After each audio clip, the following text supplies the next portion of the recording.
સુખમાત્યંતિકમ યત્તદ્બુદ્ધિગ્રાહ્યમ તીન્દ્રિયમ વેત્તિ યત્ર ન ચૈવાયમ સ્થિતશ્વલતિ તત્વતઃ. અર્થાત, હે અર્જુન, સાચા યોગીને જે અનંત અને શાશ્વત આનંદ મળે છે તે સામાન્ય ઇન્દ્રિયો દ્વારા અનુભવી શકાતો નથી, પરંતુ તે ફક્ત શુદ્ધ બુદ્ધિ ધરાવતી વ્યક્તિ જ અનુભવી શકે છે. જે અવસ્થામાં તે અનુભવે છે તે અવસ્થામાં સ્થિર થયેલો યોગી પરમાત્માથી કદીય વિચલિત થતો નથી. તમ વિધાદ દુઃખ સંયોગ વિયોગમ યોગસ્નિમિત્તમ સ નિશ્ચયેન યોક્તવ્યો યોગો નિર્વિણ ચેતસા. અર્થાત, યોગ એ દુનિયાના બધા દુઃખોમાંથી મુક્તિ મેળવવાનું સાધન છે. યોગ હંમેશા દૃઢ નિશ્ચય તથા સ્થિર અને ઉત્સાહી મનથી કરવા જોઈએ. સંકલ્પ પ્રભવાન કામાસ્ત્યક્ત્વા સર્વાન શેષતઃ મનસેવેન્દ્રિયગ્રામમ વિનિયમ્ય સમંતતઃ શનૈઃ શનૈરુપ્રમેદ બુદ્ધ્યા ધૃતિગૃહીતયા આત્મસંસ્થમ મનઃ કૃત્વા ન કિંચિદપી ચિંતયેત.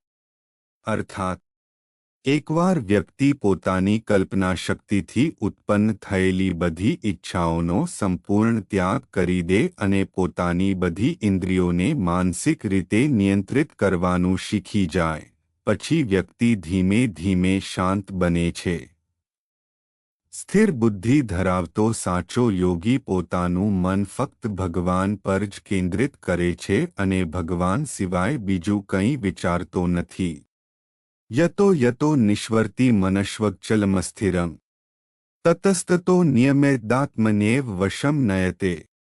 અર્થાત, અસ્થિર, ભટકતું અને સતત વિચલિત મન જે વિષયોમાં વિચરે છે તે વિષયોમાંથી રોકીને તેને હંમેશા નિયંત્રિત અને સ્થિર રાખવું જોઈએ.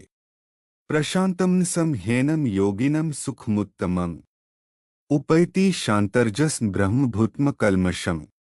અર્થાત, સાચા યોગીનું મન શાંત હોય છે, તે પાપ અને દુનિયાના બધા દુષ્ટોથી મુક્ત હોય છે, તેથી તે શાશ્વત આનંદ મેળવે છે.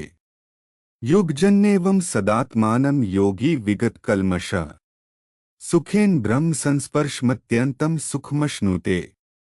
અર્થાત, હે અર્જુન, એ પાપ વિનાનો યોગી નિરંતર આત્માને પરમાત્મામાં જોડતો સુખેથી પરબ્રહ્મ પરમાત્માની પ્રાપ્તિ સ્વરૂપ અનંત આનંદનો અનુભવ કરે છે.